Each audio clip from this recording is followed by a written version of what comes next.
Professor Sean Davison. Good morning, a pleasure to be here.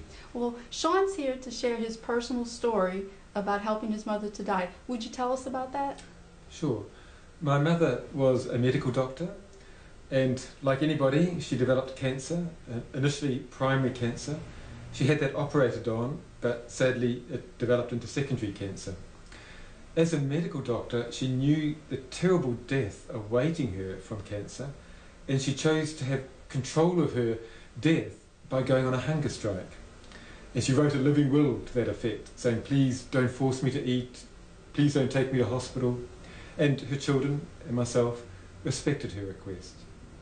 So you actually went to New Zealand to be with your mother? Yes, yes. I have lived in South Africa for the last nearly 20 years, and my mother was living in New Zealand where I was born. So I went back to be with her at the end of her life, which was a time to celebrate her life.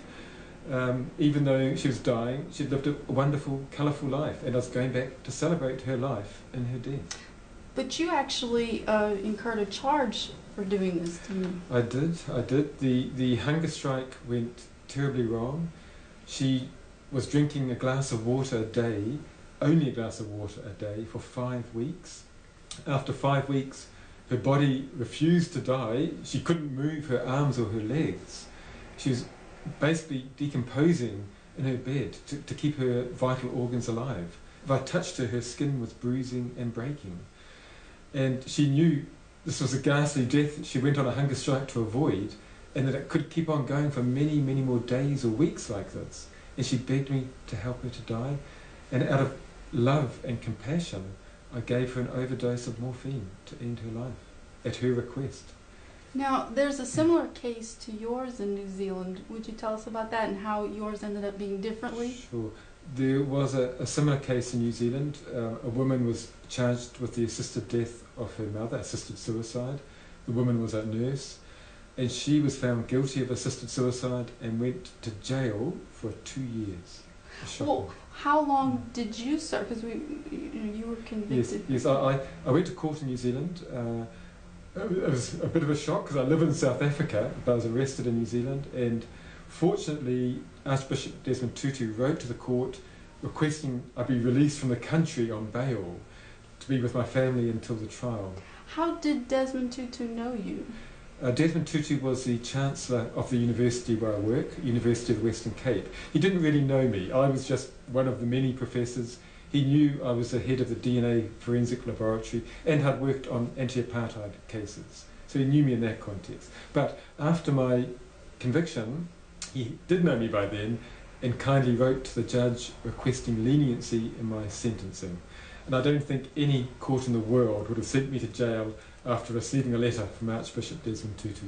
So after you served your sentence, Sean, you came back to South Africa. Back to my home, yes. Your home in South Africa. And you started an organization called Dignity SA. Would you tell us more about that organization and what its goals are? Sure.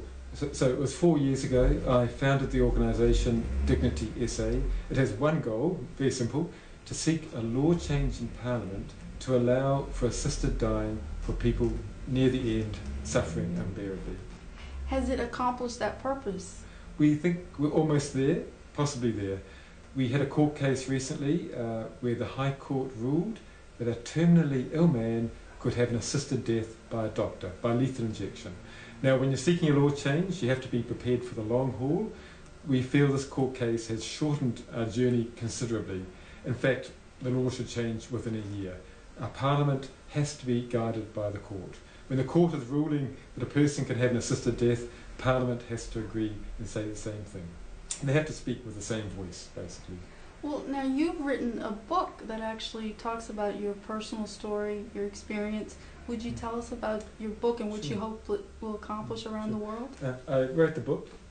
It's called The Last Waltz, Love, Death and Betrayal.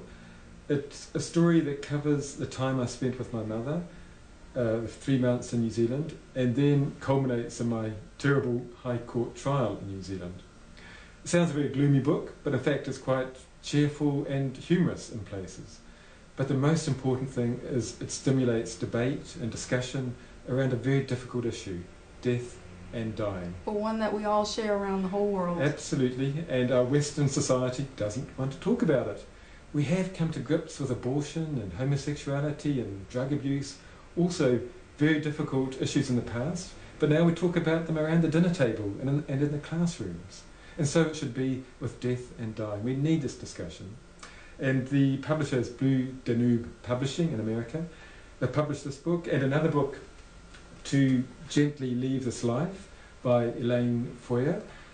These two books, there should be many more. This type of book is going to stimulate discussion on the issue, telling personal stories. And shortly I will be going to America, and I'm hoping to be involved in the Right to Die campaigns in the different states. I would like to see all the states in America allow for assisted dying for terminally ill people at their choice. Well, thank you so much, Sean, for sharing your story with us and also what it's actually accomplished in South Africa. Pleasure to talk to you. We have to keep in mind there are hundreds of people dying right now in every country, terrible deaths. These people should have the option, only an option, of an assisted death if they want it. It's really urgent. It is. Talk about it. Pleasure to talk to you.